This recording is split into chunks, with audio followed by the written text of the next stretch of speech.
আল্লাহ রাব্বুল আলামিন বলছেন ওয়াকুলিল হাক্কু মির রাব্বিকুম ফামান শাআ ফালিউমিন ওয়া মান শাআ ফালিয়াকফুর।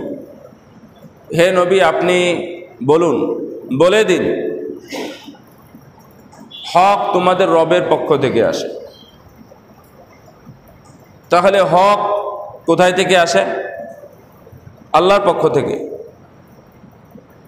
মানে এটা আমাদের বানানো নাই, কোনো মানুষের পক্ষ থেকে না, বা কোনো রাজা বাদশার পক্ষ থেকেও না, এটা আল্লাহর পক্ষ থেকে। ফামান শাআ ফালিউমিন, যার মনে হয় সে মানবে, ওয়া মান শাআ ফালিয়াকফুর, আর যার ইচ্ছা হয় সে যেন অকৃতজ্ঞ বা অস্বীকার করে। অপশন দুইটা আছে, মানতেও পারে নাও মানতে পারে। এটাই তো হয়ে আসছে স্বাভাবিক। আদম আলাইহিস সালামের যুগ থেকে নিয়ে পর্যন্ত দুইটা অধ্যায় আমরা দেখেছি। একদল জান্নাতি আর একদল হলো জাহান্নামী। একদল হলো ডানপন্থী আর একজন হলো বামপন্থী। একজন হলো মুসল্লি আর একজন হলো গায়ের মুসল্লি। একজন সিগারেট খোর আর একজন হচ্ছে ভালো মানুষ, সিগারেট খায় না।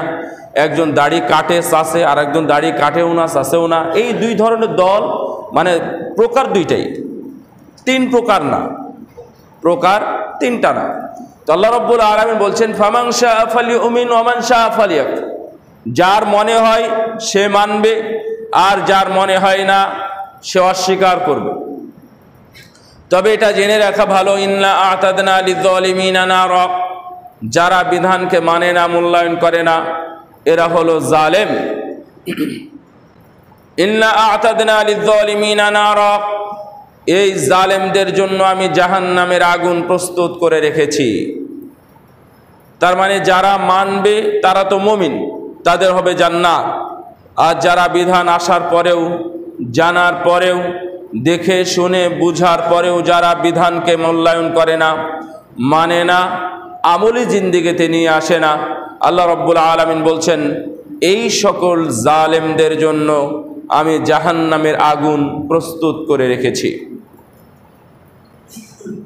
আহাতা বিহিম সুরাদিকুহা, যখনই তারা সেখানে প্রবেশ করবে চারিদিক থেকে জাহান্নামের আগুন তাদেরকে স্পর্শ করবে।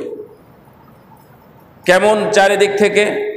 সামনে, পিছনে, ডানে, বামে, বা উপরে বলেন, নিচে বলেন, সব জায়গায় জাহান্নামের আগুন থাকবে। ওয়া ইয়াস্তাগীথু, যদি তারা সেখানে পানি চায়, তৃষ্ণার্ত ক্ষুধার্ত হওয়ার কারণে, আল্লাহ বলছেন ইউগাসু বিমাইন কালমুহুল, তাহলে তাদেরকে পানি দেওয়া হবে। তবে সেই পানিটা হবে পুঁজের মতো গলিত পদার্থ।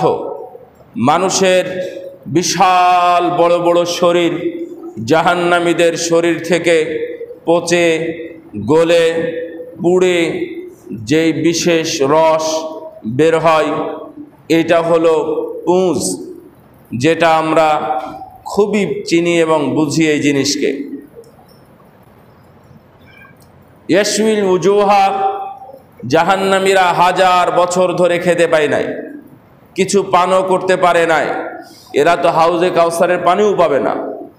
হাউজে কাউসারের পানি পায় নাই, তার মানে ক্ষুধার্ত, তৃষ্ণার্ত। তো যখন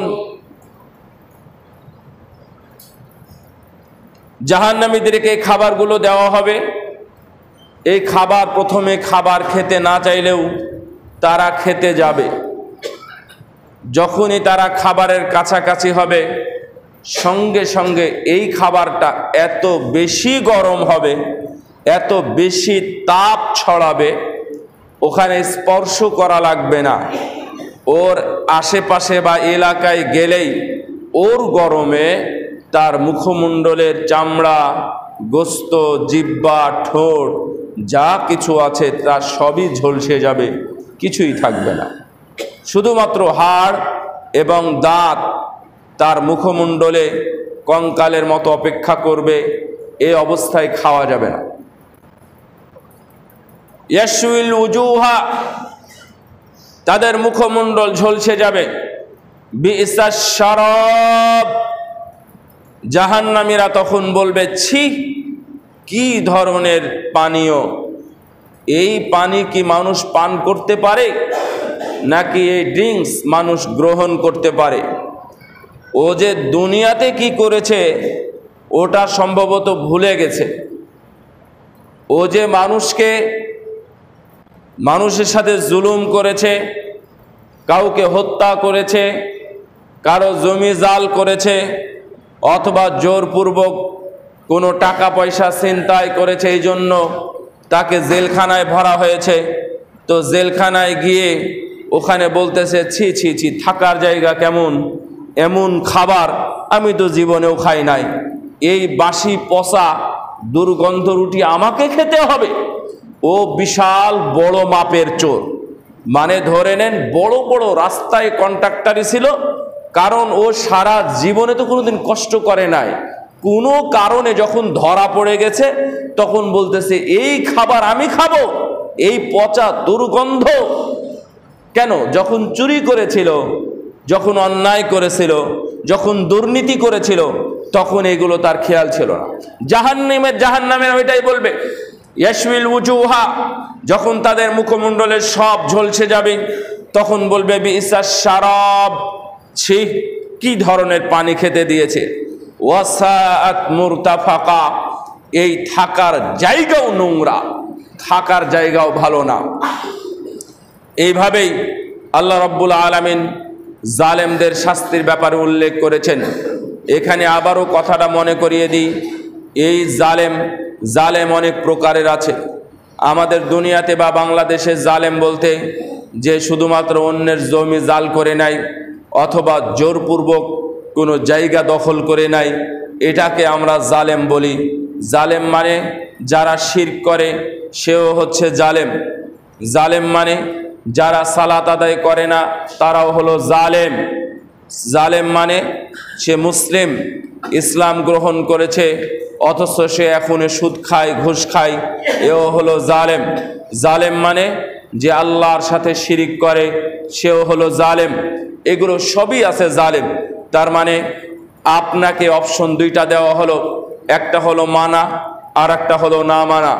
যদি মানেন তাহলে মুমিন, আর যদি না মানেন তাহলে হবে জালেম। যারা যে কোনো কোয়ালিটির হোক না কেন, এই দুনিয়াতে সুদ হোক, ঘুষ হোক, অথবা যে কোনো কেলেঙ্কারি হোক, অথবা বেপর্দা হোক, বেহায়াপনা হোক, নোংরামি বলেন, নষ্টামি বলেন, ওজনে কম দেওয়া বলেন আর নেওয়ার সময় বেশি নেওয়া বলেন, অথবা কোনো কালোবাজারি বলেন, কোনো সম্পদ অবৈধভাবে জমা করে রাখার কথা বলেন, অথবা সংকট সৃষ্টি করার জন্য কোনো কৌশল করা, অথবা ব্যবসা করার ক্ষেত্রে আপনি একবারে নির্মল খাবারের মধ্যে আপনি ওই যে বিষ মিশিয়ে দিবেন, ফরমালিন মিশিয়ে দিবেন, মাছে অথবা গোস্তের ব্যবসা করতে গিয়ে যে ধরনের দুর্নীতি করা হয় সেগুলো করবেন, এই সবগুলোই হচ্ছে জুলুম। এই জালেমদের শাস্তির জন্য আল্লাহ রাব্বুল আলামিন এভাবে উল্লেখ করলেন যে তাদেরকে জাহান্নামে প্রবেশ করানো হবে। ইয়াউমা ইউহমা আলাইহা ফি নারি জাহান্নাম ফাতুকওয়া বিহা জিবাহুহুম ওয়া জুনুবুহুম ওয়া যুহুরুহুম হাযা মা কানাসতুম লিআনফুসিকুম ফাযুকু মা কুনতুম তাকনিসুন। সেই দিন তাদেরকে তাপ দেওয়া হবে, তাদের সম্পদ, গচ্ছিত সম্পদগুলো আগুনে পরিণত করা হবে, লোহার পাত পরিণত করা হবে, সেগুলো গরম করে আল্লাহ রাব্বুল আলামিন এমন শব্দ ব্যবহার করেছেন যা আরবিতেও ব্যবহার হয় ভাষায়, তা হলো ফাতুকুয়া। তুকুয়ার আমরা যেটা দিয়ে কাপড় ডলি, ইস্তারি করি, এটাকে আরবিতে বলা হয় মিকুয়া। এই মিকুয়া মানে যেটা জ্বালানোর বা গরম দিয়ে তাপ দেওয়ার যন্ত্র।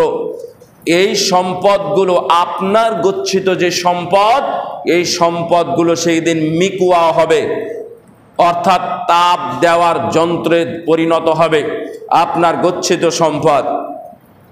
আল্লাহ রাব্বুল আলামিন ফাতুকুয়া বিহা জিবাহুহুম, তার সামনে তাপ দেওয়া হবে, তখন পিছনে চলে যাবে, তখন ফাযুহুরুহুম, তার পিছনেও তাপ দেওয়া হবে, তার মানে সামনে পিছন থেকে তাকে আটকানো হবে। তখন ডানে বামে যাওয়ার সুযোগ থাকবে, ডানে যেতে চাইবে। ওয়াজুনুবুহুম, তখন তাদের পার্শ্বদেশ থেকে ডান বাম থেকে তাকে তাপ দেওয়া হবে। ওয়াজুনুবুহুম ওয়াযুহুরুহুম হাযা মা কানাসতুম লিআনফুসিকুম, তুমি এটা ভক্ষণ করো, তুমি এটা খাও, তুমি এটাকে ভোগ করো, যা তুমি দুনিয়াতে অর্জন করেছিলে, এটা তোমারই সম্পদ। তোমার যে গাড়ি, তোমার যে বাড়ি, তোমার যে টাকা পয়সা, ব্যাংক ব্যালেন্স, অথবা শপিং মল বা কোনো দোকান, অথবা কোনো প্লট বা ফ্ল্যাট, যা কিছু গচ্ছিত ছিল সেগুলোরই অংশ আজকে আগুন পরিণত করা হয়েছে। এটা তোমার খাবার, তোমাকেই খেতে হবে, তুই খা, এই বলে তাদেরকে সেই দিন অপমান করা হবে। এবং বলা হবে, আল্লাহ রাব্বুল আলামিন আগের আয়াতে বলছেন ফাবাশশিরহুম বিআযাবিন আলিম, তাদেরকে সুসংবাদ দাও আযাবের। তার মানে আযাব আসবে। যখন যারা বিধানকে মূল্যায়ন করে না, বিধানকে মূল্যায়ন না করার কারণে জাহান্নামে যাবে, জাহান্নামে যাওয়ার পরে তারা চিৎকার করতে থাকবে, ওহুম ইয়াসতারিখুনা ফিন নার রব্বানা আখরিজনা না'মাল সালিহান গায়রাল্লাযী কুন্না না'মাল আওয়ালাম নু'আম্মিরকুম মা ইয়াতাযাক্কারু ফীহি মান তাযাক্কার ওয়া জাআকুমুন নাযীর ফাযূকূ ফামা লিয-যালিমিনা মিন নাসীর। তারা কঠিনভাবে চিৎকার করবে জাহান্নামের ভিতরে, যেখানে যেতেই 70 বছর সময় লাগে। জাহান্নামীরা একদিন আবেদন করবে আল্লাহর কাছে, আল্লাহ এখান থেকে বের করো, এখানে আর শোয়া যায় না, থাকা যায় না, অসহনীয়, অসহ্যকর দুর্গন্ধ, গরম, আগুন, যেখানে নিঃশ্বাস নেওয়া যায় না, যেখানে কোনো অক্সিজেন নাই, এই জায়গা থেকে তুমি আমাদেরকে বের করো। আখরিজনা না'মাল সালিহা, আমরা ভালো কাজ করব। এখন যারা ভালো খারাপ কাজ করতেছে, মরার পরে এরা বলবে আল্লাহ ভালো কাজ করব, আমাদেরকে পাঠাও, দুনিয়াতে পাঠাও। আবার আমরা জীবিত হতে চাই, জিন্দা হতে চাই, দুনিয়াতে পাঠাও। না'মাল সালিহান গায়রাল্লাযী কুন্না না'মাল, আমরা যে আমলগুলো করতাম না সে আমলগুলো আমরা করব, আর যে আমলগুলো করতাম মানে যত খারাপ কাজ আছে করতাম, এগুলো আমরা ছেড়ে দিব, আমাদেরকে তুমি আবার দুনিয়াতে পাঠাও। ওয়ালাউ তারা ইয উকিফু আলান নার ফাকালু ইয়া লাইতানা নুরাদ্দু ওয়া লা নুকাযযিবা বিআয়াতি রাব্বিনা ওয়া নাকুনা মিনাল মুমিনিন বাল বাদা লাহুম মা কানু ইখফুনা মিন ক্বাবলু ওয়া লাউ রুদ্দু লাআদু লিমা নুহু আন ওয়া ইন্নাহুম লাকাযিবুন। জাহান্নামের কিনারে দাঁড়িয়েই তারা আল্লাহকে বলবে, আল্লাহ এই জাহান্নামে যাব না, এই জাহান্নামে তুমি আমাদেরকে দিও না, তুমি আমাদেরকে দুনিয়াতে পাঠাও, দুনিয়াতে পাঠাও, আমরা আবার আমল করব, নিষিদ্ধ কর্মগুলো ছেড়ে দিব, আদিষ্ট অথবা নির্দেশিত কাজগুলো আমরা আবার করে আসব। আল্লাহ তুমি আমাদেরকে আবার দুনিয়াতে পাঠাও। আল্লাহ রাব্বুল আলামিন তখন বলবেন বাল বাদা লাহুম মা কানু ইখফুনা মিন ক্বাবলু। মানুষ দুনিয়াবী জীবনে বিপদে পড়ে না? বিপদে পড়েন নাকি পড়েন না? নাকি একবারে বিপদ মুক্ত আপনারা? আপনারা কি সবাই মাথা নিচু করে ঘুমান? হ্যাঁ, জুমা কি আপনাদের জুমা মনে হয় না? নাকি আপনারা এমনি বসে থাকতে এসেছেন? জোহরের সালাত, আসরের সালাতে কি এতগুলো মানুষ আসবেন? আপনারা আসবে? মিজু ভাই আসবে না? তাহলে এখন কেন আসছেন? খুতবা শুনবেন না? না জাহান্নামকে ভয় লাগে না? জাহান্নামের ভয় আছে আপনাদের? সবারই আছে। একবার এই জাহান্নামের কথা বলার পরে কেউ বলেছেন আল্লাহ তুমি জাহান্নাম থেকে বাঁচাও? এটা সুন্নাত।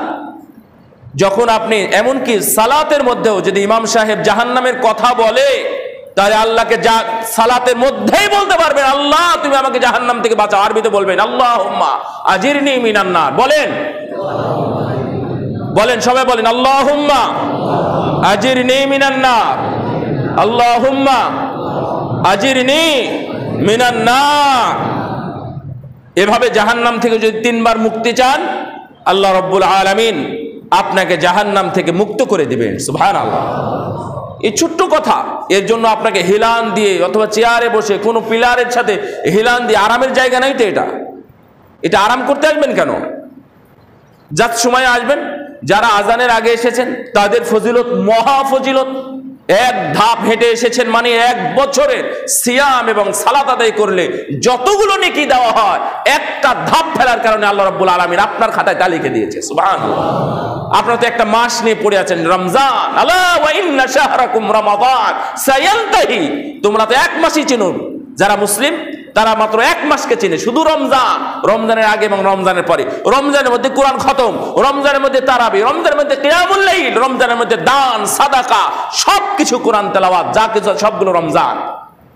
আমাদের শেখ সালেহ ফৌজান আল ফৌজান উনি বলছেন, আলা ওয়া ইন্না শাহরাকুম রমাদান সায়ানতাহি। তোমাদের মাস রমজান অচিরেই শেষ হয়ে যাবে। ওয়া ইন্না শাহরুল্লাহি আশ-শুহুর। আল্লাহর মাস অনেক মাস। একটা মাস না আল্লাহর 12টা মাস? এই মাস কখনো শেষ হয়? আল্লাহর মাস শেষ হবে? তাহলে আপনি কোন মাসকে মূল্যায়ন করতে গেলেন? শুধুমাত্র রমজান।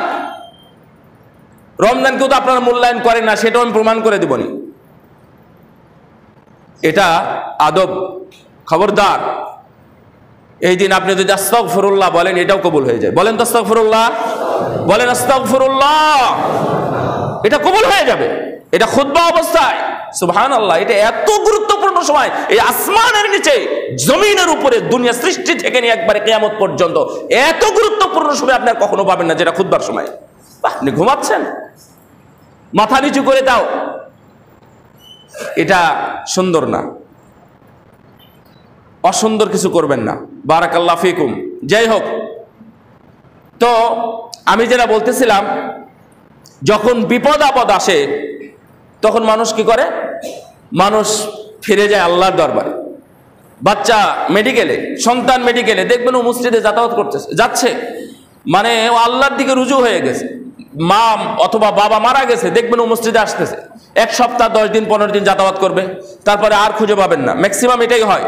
কেউ কেউ হয়তো কন্টিনিউ করে, কিন্তু ম্যাক্সিমাম আমরা দেখেছি যে বাবা মারা গেছে, মা মারা গেছে, কেউ অসুস্থ, অথবা নিজে যখন বিপদে, তখন আল্লাহর কাছে তওবা করে, আল্লাহ আমি আর সুদ খাবো না, আমি আর ঘুষ খাবো না, আমি আর নামাজ ত্যাগ করবো না, আমি আর খারাপ কাজ করবো না, ইত্যাদি ইত্যাদি বলতেই থাকে। যখন আবার সুস্থ হয় তখন আবার সে ওই কাজগুলো করতে থাকে।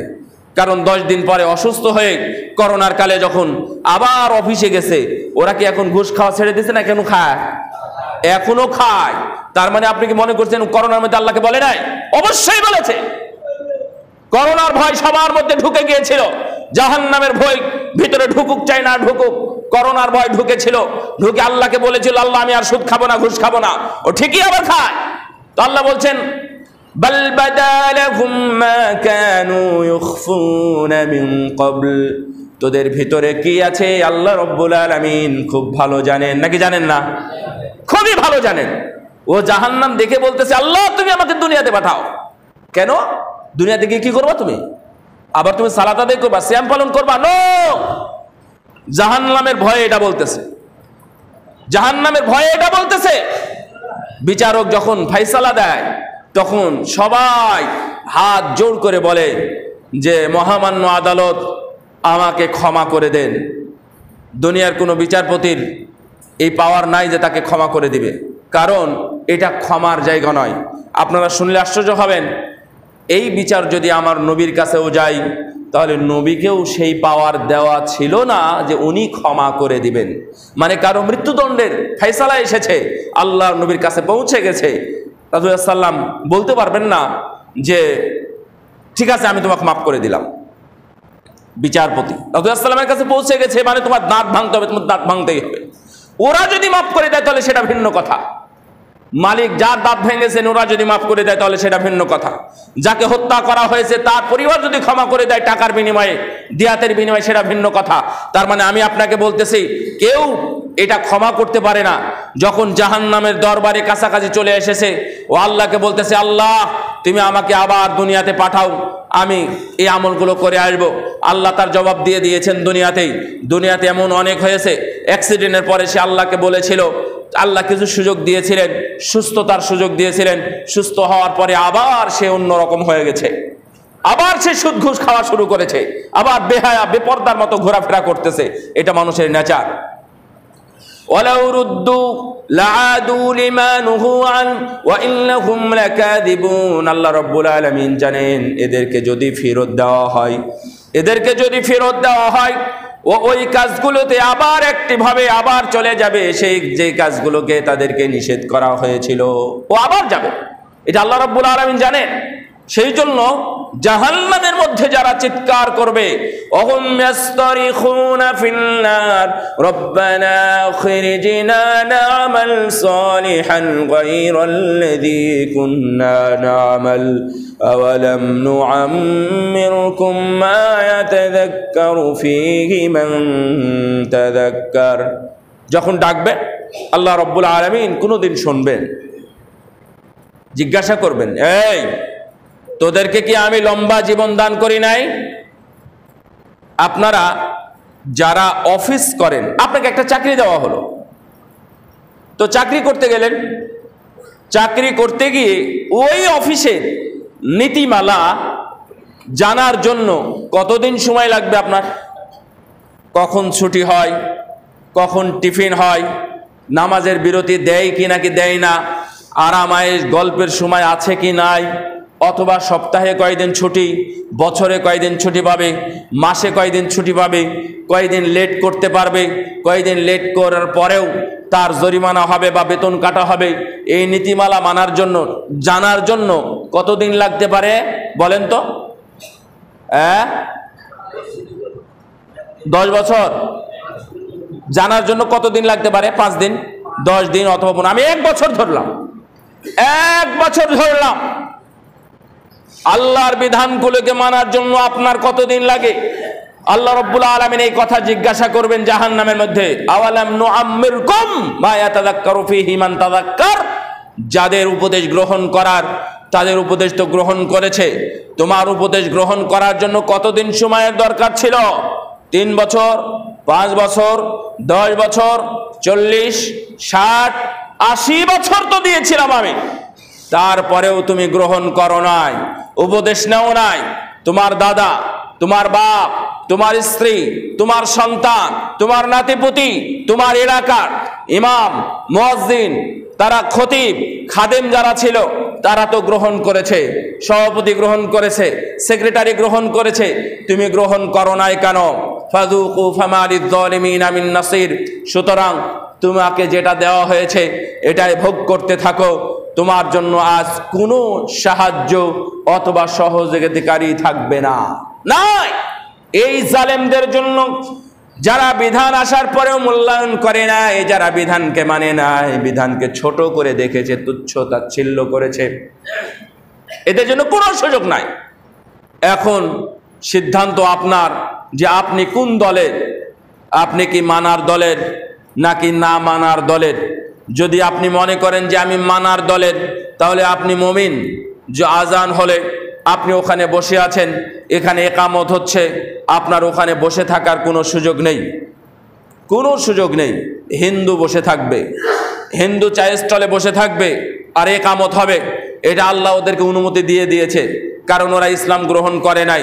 যেই দিন ইসলাম গ্রহণ করবে সেই দিন তাকে এখানে এসে সালাত আদায় করা তার উপর উচিত অথবা সুন্দর নয়, এটা তার উপরে ফরজ। এই ফরজ তাকে আদায় করতেই হবে।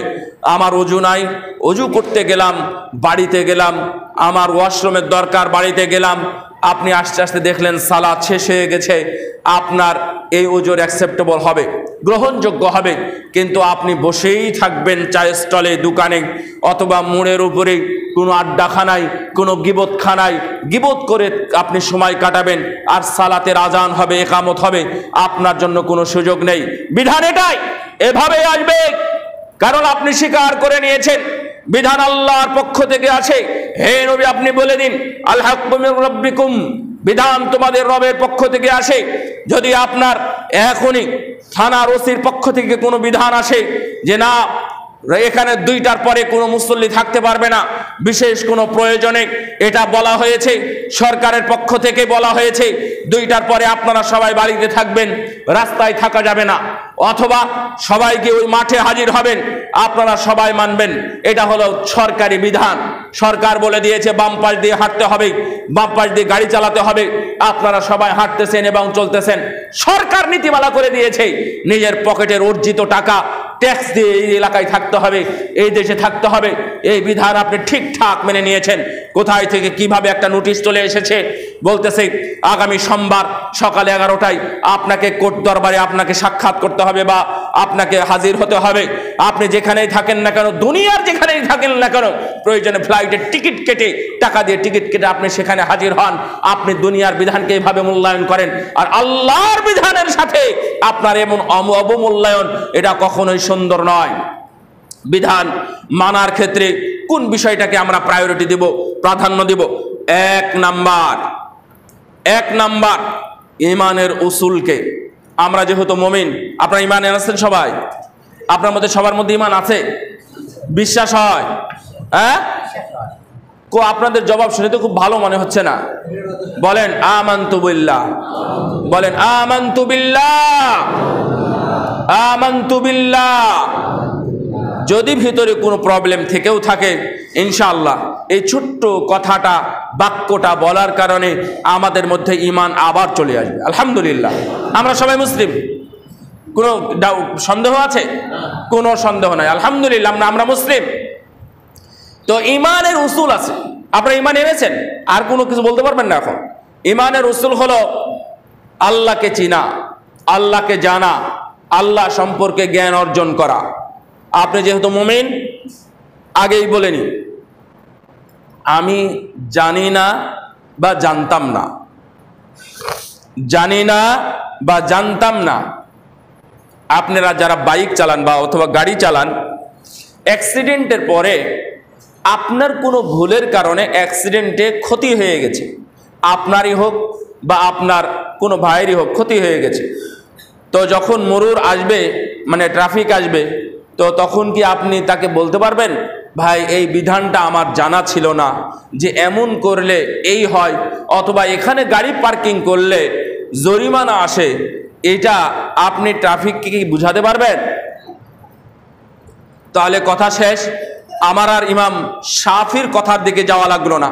ইমাম শাফি রাহিমাহুল্লাহ বলতেছেন লাউ কানাল জাহালাতু, লাউ কানাল জাহালাতু মাযুরুন লাকানাল জাহালাতু আফযালু মিনাল ইলম আও কামা কিল।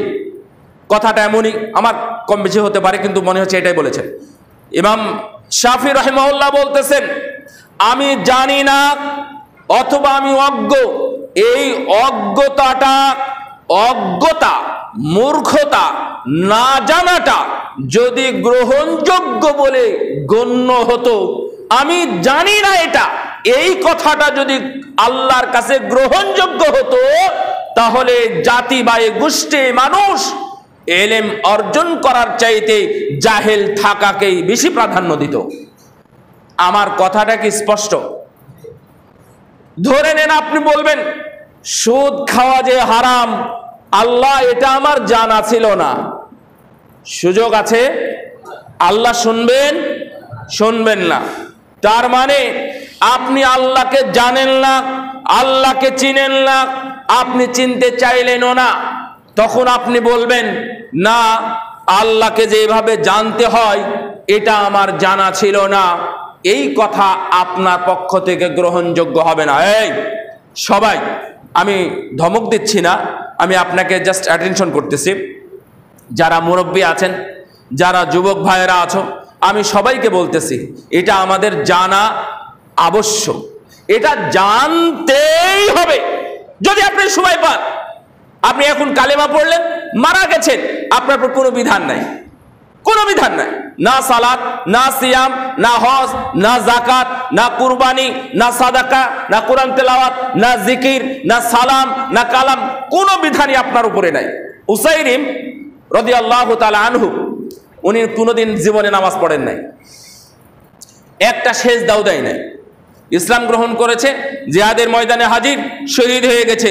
আল্লাহর নবী তাকে দাফন করে দিয়েছেন মুসলিম হিসাবে এবং বলেছেন আল আন হুয়া ফিল জান্নাহ। শুনো সাহাবীরা চলে এসেছে আল্লাহর নবীর কাছে, ইয়া রাসূলুল্লাহ, ও তো বলতেছে আমি ইসলাম গ্রহণ করেছি, নবীর উপরে আল্লাহর উপর ঈমান এনেছি, আমি রাসূলের সাথে সঙ্গ দিয়ে যুদ্ধ করেছি। ফা আসবতু কামা তারাউনা, এখন তোমরা আমাকে যেভাবে পড়ে দেখছো আমি এভাবে পড়ে আছি, ইনজুর্ড হয়ে গেছি, আহত হয়ে গেছি কাফেরদের দ্বারা। এই কথা বলতে না বলতে ফামা তামিন ওয়াক্তিহি, এই কথাগুলো বলতে না বলতেই তিনি মারা গেলেন। ফায়সালা হলো না ইনি মুসলিম নাকি অমুসলিম, তার লাশ দাফন করব নাকি তার লাশ কুকুর শিয়ালের জন্য ছুঁড়ে ফেলবো, এটা যখন উত্তর পেলেন না, ফাজাউ বিহি ইলা নবী সাল্লাল্লাহু আলাইহি ওয়াসাল্লাম, রাসূল সাল্লাল্লাহু আলাইহি ওয়াসাল্লামের সাথে চলে গেলেন, কাছে গেলেন সব সাহাবীরা। এই খবর নিয়ে উসাইরিমের এর নাম হচ্ছে আমর ইবনে সাবিত আল উসাইরিম, গিয়ে বললেন ইয়া রাসূলুল্লাহ, উসাইরিম এই ধরনের কথা বলতেছে, তার লাশের সাথে আমরা কি করব? আল্লাহর নবী বললেন শোনো, আল আন হুয়া ফিল জান্নাহ, আমি দেখতে পাচ্ছি ওই উসাইরিম এখন সে জান্নাতি হয়ে গেছে। সুবহানাল্লাহ। আবু হুরায়রা বললেন ওয়ালাম ইউসাল্লি লিল্লাহি ক্বাত, ইয়া রাসূলুল্লাহ, আপনি যার সম্পর্কে বললেন সে জান্নাতি, সে তো একদিনও সালাত আদায় করে নাই, সালাত তো দূরের কথা আল্লাহর জন্য কখনো মাথা নত সেজদাও দেয় না, কোনোদিন সেজদা দেয় নাই। যত মাথা নত করেছে বিভিন্ন দরবারে, কোন দরবার শরীফে, কোন মাজারে অথবা মূর্তির কাছে, কিন্তু সে তো সেজদাই দেয় নাই, কেমনে জান্নাতি হবে? আল্লাহ এই অংশটুকু সেই বুখারীর মধ্যে আছে। রাসূল সাল্লাল্লাহু আলাইহি ওয়াসাল্লাম তখন বললেন আমিলা কলিলা উজিরা বিহি কাসীরা, সাহাবীরা শোনো, ও এমন কাজ করেছে, কাজটা যদি ছোট হয় কিন্তু এর পুরস্কারটা অনেক বড়। ঈমান এনেছিল, ঈমান আনার পরে কোন কাজ তার সামনে আসার পূর্বেই মৃত্যুবরণ করেছে, আল্লাহ রাব্বুল আলামিন তাকে সবচেয়ে বড় পুরস্কার জান্নাত দিয়ে দিয়েছেন। সুবহানাল্লাহ, আল্লাহু আকবার। আপনার জন্য তাই, আপনার জন্য তাই। তবে মনে রাখবেন, ইসলাম গ্রহণ করলেন, এখন জহর আপনার প্রতি ফরজ, পড়লেন, আপনি আসর পড়লেন না, মাগরিবের আগে মারা গেলেন অথবা মাগরিবের সময় মারা গেলেন, তাহলে আসর না পড়ার কারণে আপনাকে আসামি হতে হবে। আসামি হতে হবে। আপনাদের কি মনে হয়? তা আপনারা যে কন্টিনিউ একবারে বেনামাজি হয়ে থাকতেছেন, কিছু বলতে গেলে আপনারা আবার আলেম ওলামাদের মতামত বের করতেছেন। কোন আলেম বলে দিল জহর পড়েনি, আসর পড়তেছে, জহর না পড়ার কারণে ও কাফের, তো আপনাদের মাথায় ব্যথা হয়ে গেছে। এটা কোন কথা হলো? একজন মানুষ নামাজ পড়ে, কোনো কারণে জহর পড়েনি তাই বলে কাফের হয়ে যাবে? শুনেন, জহরের নামাজ কয় রাকাত? 4 রাকাত না? আপনি ইচ্ছাকৃত ভাবে যদি 3 রাকাত পড়েন, তাহলে ওর সম্পর্কে প্রশ্ন করি, উনি নামাজই পড়েন নাই, জহরই পড়েন নাই, অথবা উনি জহরের 3 রাকাত পড়েছেন, কোনটা ঠিক বলেন? পড়েনি, ও জহর পড়েনি, ইচ্ছাকৃত ভাবে 1 রাকাত নয়, একটা সেজদা কমালে ওর নামাজ বাতিল হয়ে যাবে, তার মানে নামাজ পড়েনি। তার প্রমাণ রাসূলুল্লাহ সাল্লাল্লাহু আলাইহি ওয়াসাল্লাম বললেন যাও, কি বললেন? সল্লু না কি বললেন, যাক আমার ভাষাটা আসতেছে না। রাসূলুল্লাহ সাল্লাল্লাহু আলাইহি ওয়াসাল্লাম বললেন যে তুমি যাও, তুমি ফারজি ফাসাল্লি ফাইন্নাকা লাম তুসাল্লি, তুমি যাও, ফেরত যাও, তুমি সালাত আদায় করো, কারণ তুমি সালাত আদায় করোইনি। তো আসলে কি সালাত আদায় করেনি নাকি ভুল ছিল? ও ভুল ছিল, কিন্তু আল্লাহর নবী এই ভুলের কারণে তার সালাতটাকে বাতিল করে দিলেন, একবার নয় 3 বার বাতিল করে দিলেন। আপনাদের ভাষায় 3 4 12 রাকাত সালাত মিলে তো অন্তত 4 রাকাত হওয়ার দরকার ছিল, কিন্তু আল্লাহ নবী বললেন না, তুমি নামাজই পড়োনি। যাই হোক, আমি বলছিলাম একদিক থেকে আর একদিকে না যায়। 1 নাম্বার হলো আল্লাহকে চেনা, আপনাকে চিনতেই হবে, কারণ এটা কবরে জিজ্ঞাসা করবে। কবরে 1 নম্বর প্রশ্ন আল্লাহ সম্পর্কে। কি সম্পর্কে? আল্লাহ সম্পর্কে। জবাব দিতে পারবেন তো ইনশাল্লাহ? শুধু মুখস্থ করলে হবে? মুখস্থ করলে এই দুনিয়াতে ইহুদি, নাসারা, খ্রিস্টান, বৌদ্ধ এবং হিন্দু অমুসলিম যারা আছে দুনিয়াতে, তারা উত্তর দিতে পারত, কিন্তু তারা পারবে না। কারণ আপনি মুসলিম, আপনি কালেমা শাহাদত পড়েছেন, আপনি তার হকদার, এই জন্য আপনি পারবেন। আল্লাহ রাব্বুল আলামিন আপনার ভিতরে মনে করিয়ে দিবেন, এটা ব্যবস্থা করে দিবেন, শুধুমাত্র দুনিয়াতে প্রস্তুতি নিয়ে যেতে হবে। 2 নম্বর, মারিফাতুর রাসূল, রাসূল সাল্লাল্লাহু আলাইহি ওয়াসাল্লাম সম্পর্কে জানা। অনেক জানে গো, রাসূল সম্পর্কে কত কথা বলতেছে, এই সম্পর্কে আপনি কারো ব্যাপারে মন্তব্য করতেছেন, বাট আপনি কিছুই জানেন না। আপনি ঠকেছেন, আপনি ভুল করেছেন। কারণ এই জানাটা শুধুমাত্র যে বলতেছে তার উপর না, আপনার উপরেও, আপনাকেও জানতে হবে। কবে জানবেন, কেমনে জানবেন? নাহলে কোরআন পড়েন, কোরআন পড়ে নবীর জীবনী পড়ে ফেলেন, কোরআন পড়লে নবীর জীবনী জানা হয়ে যাবে। সুম্মা লা তুসআলুন্না ইয়াওমাইযিন আনিন নাঈম, এই আয়াতের অনুবাদ কি আপনাদের এখানে প্রশ্ন করলে হয়তো আমি উত্তরটা পাবো না, জানি না পাবো কিনা। কিন্তু ছোট্ট এই আয়াত, এই আয়াতের মধ্যে কত কি আছে। সূরা তাকাসুর এর শেষ আয়াত এটা। এই আয়াতের মধ্যে কি আছে আপনি একটু বাড়িতে যাবেন, মনে রাখবেন। কোন সূরা বললাম? তাকাসুর। এর প্রথমে কি? আলহাকুমুত তাকাসুর, মানে খুব সহজ সূরা। এই সূরার সর্বশেষ আয়াত সম্পর্কে এর অর্থটা প্রথমে জানবেন, জানার পরে দেখবেন মুহাদ্দিসগণ, মুফাসসিরগণ তাফসীরের মধ্যে কত ধরনের কথা এবং কতগুলো হাদিস এবং কত সুন্দর সুন্দর হাদিস এই আয়াতের পিছনে নিয়ে এসেছেন। আপনারা একটু জানলে বুঝতে পারবেন। অর্থাৎ আপনাদের পড়াও নাই, শোনাও নাই, জানাও নাই, অথচ এগুলো জানা আপনার জন্য ফরজ। আমি পুরো কোরআনের তাফসীরের কথা বলিনি, আমি 2 নম্বরে এসেছি রাসূল সাল্লাল্লাহু আলাইহি ওয়াসাল্লাম সম্পর্কে জানা। এটা যদি আপনি না জানেন তাহলে আপনি বিসিএস ক্যাডার হবেন, অথবা সচিব হবেন, অথবা বড় মাস্টার হবেন, বড় প্রিন্সিপাল হবেন, অথবা এর চাইতে আরও দুনিয়ার কোনো বড় পদ হলে, অথবা অক্সফোর্ডের যদি আপনি ইউনিভার্সিটির প্রফেসর হন, তারপরেও এই 3টা জ্ঞান আপনার মধ্যে না থাকলে আপনি একেবারে নিরেট মূর্খ। আল্লাহর কাছে আপনি মূর্খ, আপনি কোনো ধরনের জ্ঞানী নন। দুনিয়াতে আপনাকে জ্ঞানী বলা হলেও আখিরাতে আপনাকে অজ্ঞান অথবা মূর্খ বলে উঠানো হবে। 3 নম্বর জ্ঞান হলো দিন সম্পর্কে মারিফাতুদ্দিন। যারা দিনকে জানে না, দিনকে বুঝে না, দিনকে বুঝতে চায়নি। আমি এই বগুড়াতে এসেও, গত পরশুদিন আমি বগুড়াতে এসেছিলাম, এই ধরনের কিছু আলোচনা করতে গিয়ে আমি বললাম, যেমন আপনাদেরকে যদি আমরা, অনেক মানুষ ছিল, এটা গাবতলি, এটা গাবতলি না, ওটা সোনাতলা। তো আমি বললাম যে আপনারা, আমি আপনাদের জিজ্ঞাসা করি যে বেতের সালাতের পরে আপনারা কি বলেন। আমি মঞ্চে জিজ্ঞাসা করেছিলাম, শেখ আমানুল্লাহ বিন ইসমাইল আল মাদানী উনিও ছিলেন, উনি বক্তব্য দিয়ে চলে গেলেন, তারপরে আমি আসছি। তো আমি বললাম যে আপনারা কেমন জানেন একটু বলেন তো বেতের সালাতের পরে কি বলতে হয়? সবাই বলে আল্লাহু আকবার, আস্তাগফিরুল্লাহ ইত্যাদি ইত্যাদি। তো আমি বললাম যে একজনও তো জবাব দেন, একটু শুনি। আমি শেষ পর্যন্ত কোনো জবাব পাইনি, হয়তো তারা দেয়নি, জানেন, কিন্তু আমি কি বুঝবো? একজনও তো দিল না। তাহলে আপনার এই দিন জানাটার কোয়ালিটি কতটুকু? আপনারা ভালো ভালো ফসল ফলান। আগে এলাকা আলু হতো না, আগে ধান হতো 3 মণ 4 মণ করে একই জমিতে। সেই জমিতে ধান হচ্ছে 20 মণ থেকে 40 মণ করে। কেন? এতগুলো বিদ্যা অর্জন করেছেন, একটু শরীয়ত সম্পর্কে বিদ্যা আপনার অর্জন করা উচিত ছিল না? আপনি তো জানেন বগুড়ায় কোন পথে গেলে দ্রুত যাওয়া যাবে, এটা জানার পরেও আপনি হেঁটে হেঁটে অন্য দিক দিয়ে যান না, কোনো নৌকা খুঁজেন না, কোনো রিক্সা বা গরুর গাড়ি খুঁজেন না, কারণ এই বিদ্যা আপনার অর্জন হয়ে গেছে। আমি সিএনজিতে গেলে বা এই ধরনের গাড়িতে গেলে, বাইকে গেলে আমি খুব দ্রুত বগুড়ায় পৌঁছতে পারবো। এটা দুনিয়াবি জ্ঞান, সবগুলো আপনার অর্জন হয়ে গেছে। যে ব্যক্তি বিসিএস ক্যাডার, সেই ব্যক্তি দুনিয়ার সব জ্ঞান রাখে।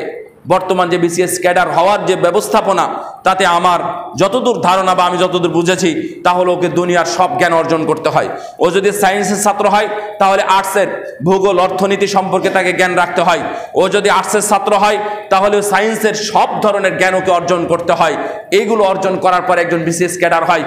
আর শুধুমাত্র ইসলামী জ্ঞান বা কোরআনের জ্ঞান না থাকলেও বিসিএস ক্যাডার হওয়া যায়। আর মুসলমানদের জন্য 1 নম্বরে যেটা প্রয়োজন ছিল, এটা ছাড়া মুসলমানেরা সবগুলো মেনে নিয়েছে। এই ঘর গরম হয়, কি করলে ঠান্ডা হবে, এই বুদ্ধি বের করে আপনারা সবাই এসি লাগিয়েছেন। এসি লাগিয়ে আরামসে বসে আপনারা খুতবা শুনতেছেন। এটা কিন্তু অপরাধ বলিনি আমি, কিন্তু এই জ্ঞান যে আপনারা অর্জন করেছেন, এটা যে বাস্তব আপনারা করে দেখিয়েছেন, এটা আপনারা সাধুবাদ পাওয়ার যোগ্য, কিন্তু সাধুবাদ আপনি পাবেন না। এই সাধুবাদের আপনার দুই পয়সা কোনো মূল্যও হবে না যদি আপনি শরীয়ী জ্ঞান অর্জন না করেন। দুনিয়াবি জ্ঞান অর্জন করলেন কিন্তু শরীয়তের জ্ঞান অর্জন করলেন না, এইটা কোনো কাজ হবে না। আমি খুব সংক্ষেপের মধ্যে নিয়ে আসতে শোনেন। আমি বললাম 1 নাম্বার, শরীয়তের মর্যাদা আপনি কেমনে দিবেন যদি আপনি এগুলো না জানেন। কোরআন আয়াতটা একটু শোনেন। আমি আল্লাহ সম্পর্কে জ্ঞান বলেছি, রাসূল সম্পর্কে জ্ঞান, এবং আরেকটা কি বললাম, শরীয়ত সম্পর্কে জ্ঞান। এই জ্ঞান আপনাকে অর্জন করা ফরজ। আপনি আবার বলি যে কোন হাত দিয়ে বাথরুমে পানি ব্যবহার করতে হয়, এই জ্ঞানটা কিন্তু আপনার অর্জন হয়েছে, এটা আপনি খুব ভালোভাবে জানেন। কোন জমিতে ধান নাকি গম ভালো হবে, কৃষি অফিসারের কাছ থেকে তথ্য নিয়ে আপনার এই জ্ঞানটা অর্জন হয়ে গেছে, ইত্যাদি। দুনিয়াতে যত জ্ঞান আছে অর্জন হয়ে গেছে, আখিরাতের জ্ঞান আপনার অর্জন হয়নি, শরীয়তের জ্ঞান অর্জন হয়নি। আল্লাহ বলছেন ওমা কদারুল্লাহ হাক্কা কদরিহি ওয়াল আরদু জামিআন কবদতুহু ইয়াওমাল কিয়ামা ওয়াস সামাওয়াতু মাতউইয়াতুম বিয়ামিনি সুবহানাহু ওয়া তাআলা আম্মা ইউশরিকুন। আল্লাহ রাব্বুল আলামিন বলছেন যে তারা আল্লাহকে মর্যাদা দেয় না, তারা আল্লাহকে চিনে নাই, যেমন চিনা উচিত সেভাবে চিনে নাই। অথচ এই বিশাল জমিন আল্লাহ এক হাতে মুষ্টিবদ্ধ করে নেবেন, এই বিশাল আসমান এক হাতে আর এক হাতে মুষ্টিবদ্ধ করে নেবেন। করে নেওয়ার পরে সেই দিন কিয়ামতের ময়দানে বলবেন আনাল মালিক, আমি একচ্ছত্র অধিপতি, আমি মালিক। কোথায় জাব্বারেরা, কোথায় মুতাকাব্বারেরা, অহংকারী প্রতাপশালী জালেম শাসকরা কোথায়? আমি হলাম রাজাধিরাজ, এই বলে আল্লাহ রব্বুল আলামিন সেই দিন বলবেন। অথচ আল্লাহর ক্ষমতা সম্পর্কে আমাদের কোনো জানানো হয়নি। আল্লাহর ক্ষমতা আপনাদের কি জানা আছে? কত জাতিকে রাতারাতি আল্লাহ অন্ধ করে দিয়েছেন, শুনেছেন কখনো?